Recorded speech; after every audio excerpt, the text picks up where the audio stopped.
Décret du 23 octobre 2019 relatif à la réglementation des engins de justice soumise à la transition écologique et solidaire. Le ministre de l'Intérieur, le secrétaire d'État auprès de ci-après que l'on donne le ministre chargé des transports détermine par arrêté la modalité d'application du présent article, les conditions dérogatoires applicables à certains transports des personnes. Ouais, salut Thierry, c'est Philippe du Vietnam. Comment tu vas? Ok.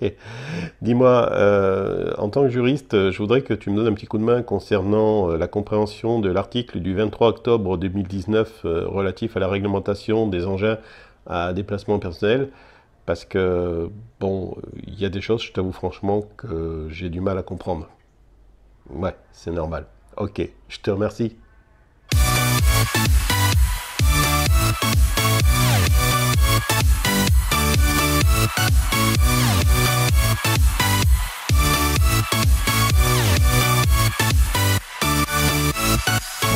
Depuis le 23 octobre 2019, il y a un nouveau décret concernant les véhicules de déplacement personnel. Alors, je vous avertis, je vais parler sans langue de bois, mais il y a des choses que je ne vais pas pouvoir dire ouvertement. Donc, il faudra, je dirais, comprendre entre les mots. D'accord? On est clair là-dessus. Ce nouveau décret a été spécialement fait pour les patinettes.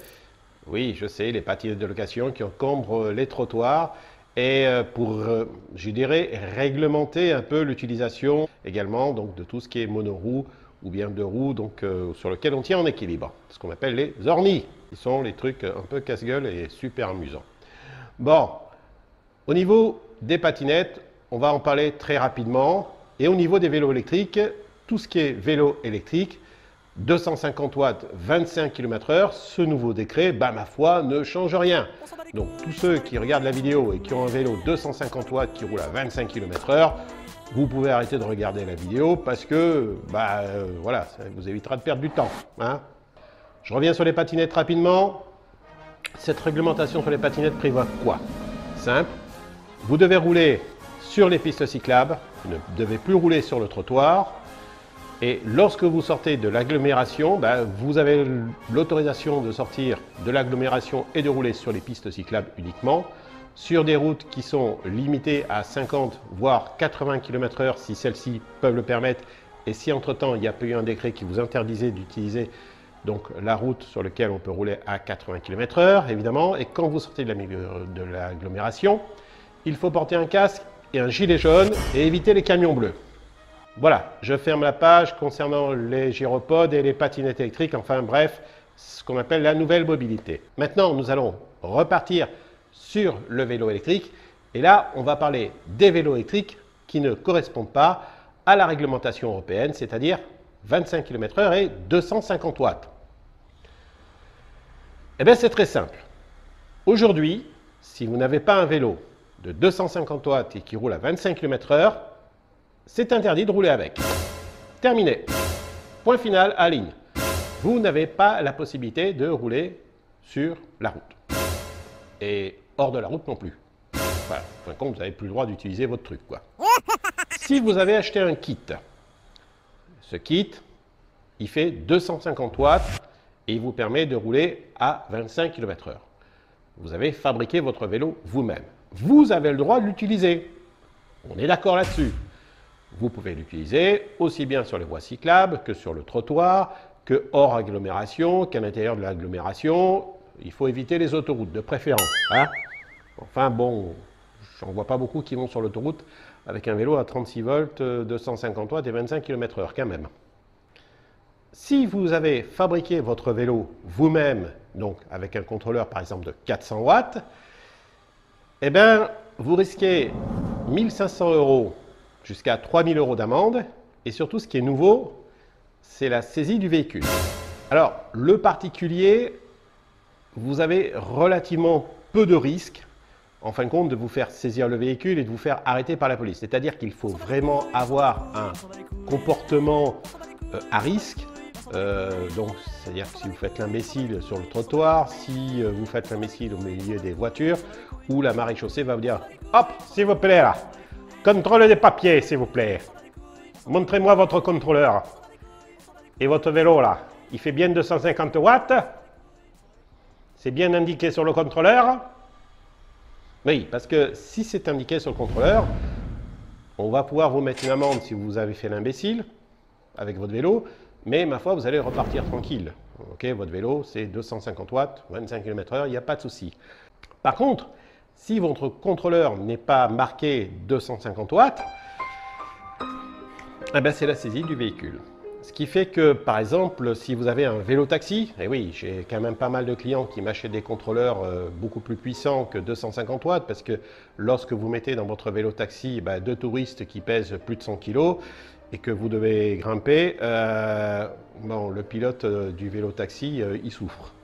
Pareil pour les livreurs, lorsqu'ils ont leur vélo cargo qui est chargé, ou leur tricycle, ou leur triporteur, ben, il leur faut une puissance supérieure à 250 watts. Souvent, c'est ce qu'ils mettent, ils mettent un contrôleur plus fort.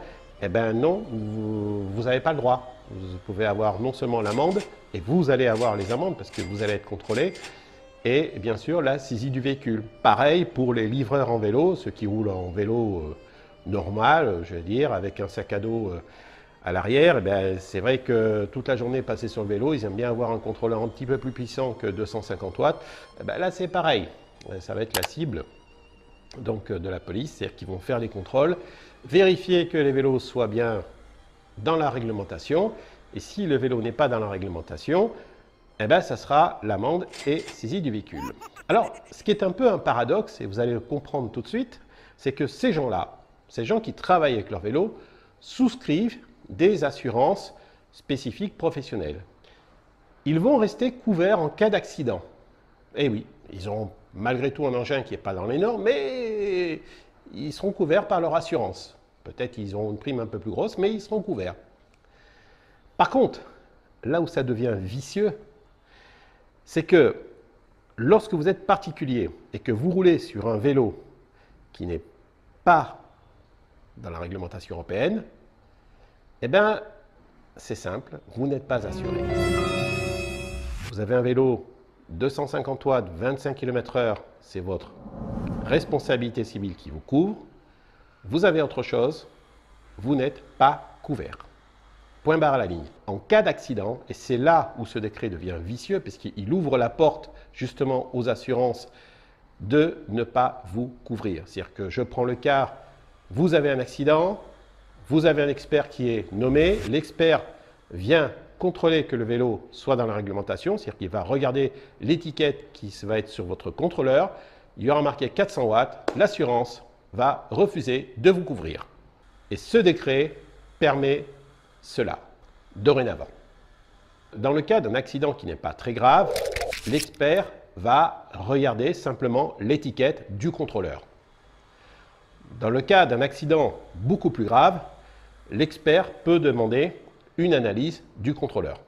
Tout ce qui est profession liée au vélo électrique, vélo cargo, vélo taxi, tricycle, triporteur, il faut que l'information soit sur votre contrôleur, c'est-à-dire que vous ayez bien marqué 250 watts.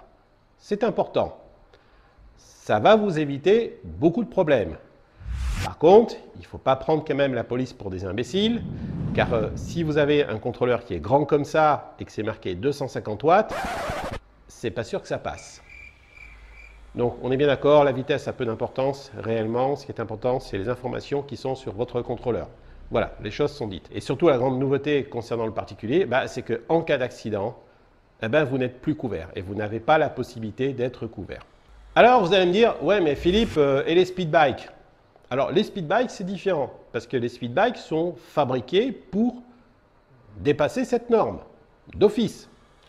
Donc ça va être les papiers du fabricant. Et si vous vous dites, oui mais moi j'ai acheté le kit à Philippe, par exemple, sur son site e-bike distribution, ok, et vous êtes plusieurs milliers depuis 10 ans, plus de 10 ans que j'existe, de l'avoir fait, grosso modo, j'ai qu'à immatriculer. Alors, ce n'est pas une carte grise, il s'agit juste d'une immatriculation. Donc, j'ai le droit d'immatriculer mon vélo que j'ai fabriqué avec le kit à Philippe. Non, mon mec, tu peux pas. Et oui, parce que tu n'es pas fabricant. Donc, on va te demander un certificat, et ce certificat, tu ne pourras pas le fournir, puisqu'il s'agit du certificat concernant l'ensemble du vélo, c'est-à-dire le vélo monté. Or, comme ma foi, vous êtes des particuliers et non pas des fabricants, que vous n'avez pas votre inscription, donc votre RC commercial, ni votre numéro machin, etc., eh ben, vous ne pouvez pas fournir ce document et à ce moment-là, vous ne pouvez pas immatriculer ce vélo électrique qui est un speed bike. Pour faire simple, il faut prendre ses responsabilités. Et aujourd'hui, en cas d'accident, je dis bien uniquement en cas d'accident, le particulier a de fortes chances d'avoir des soucis. Je dirais donc que ce qu'il faut, c'est éviter effectivement l'accident, a priori, si vous roulez avec un vélo qui n'est pas dans les normes. Concernant les speed bikes, si vous avez envie de rouler sur un speed bike, vous n'avez pas le choix, il faut l'acheter. Il faut l'acheter tout fait, avec tous les certificats. C'est le cas par exemple de mon Meuro, qui a tous les certificats, et le client qui a acheté le Meuro a pu le faire comme ça, immatriculé. Ça a été un peu long, ça a été un petit peu galère, mais il a réussi. Et puis j'étais derrière pour lui fournir tous les papiers qu'il avait besoin. Et rappelez-vous ce que je disais dans mes vidéos, j'ai même une personne en Chine qui a été chez le grossiste, parce que ce n'était pas à l'usine, c'était chez le grossiste qui l'a réceptionné, pour regarder s'il y avait bien la plaque obligatoire qu'il y a sur les cadres de ce type d'engin. Et là, elle n'y était pas. Donc il a fallu qu'on attende d'avoir la plaque, qu'on la rifte ou qu'on la colle, pour que le vélo puisse être importé. Donc vous voyez, ce n'est pas évident, ce n'est pas quelque chose de hyper simple. Aujourd'hui, si vous avez envie de rouler sur un speed bike, vous devez l'acheter déjà tout fait. Si vous fabriquez votre propre speed bike, à vous de prendre vos responsabilités. Quoi qu'il en soit, pour finir, rappelez-vous ce que je vous ai dit, il faut que dorénavant les contrôleurs soient bien marqués 250 watts pour que vous puissiez rouler en toute tranquillité. Et qu'en cas d'accident, la simple information sur le contrôleur va suffire. Mais s'il y a un accident beaucoup plus grave, il y aura à ce moment-là l'expertise du matériel et la vérité va se savoir.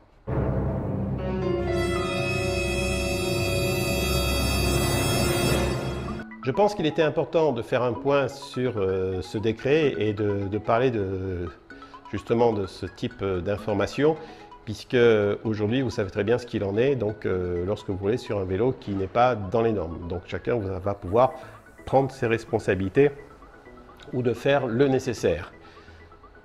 Si vous aimez cette chaîne, n'hésitez pas à en parler autour de vous. Vous avez vu que c'est une chaîne qui n'est pas rémunérée, puisque c'est une chaîne qui est rattachée à mon site, en fin de compte, et ça fait plus de 10 ans que je vis de ma passion et que vous me faites vivre et inversement. Donc grâce à la chaîne YouTube, grâce au site e-bike distribution, et puis tout ce que je fais et tout ce que nous faisons ensemble lorsque je viens en France. Ok ?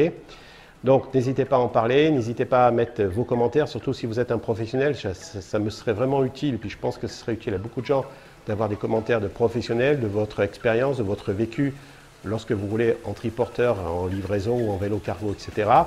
Enfin bref, faites vivre cette chaîne, faites-nous vivre, faites-nous partager vos expériences, et puis je vous dis à bientôt pour une prochaine vidéo.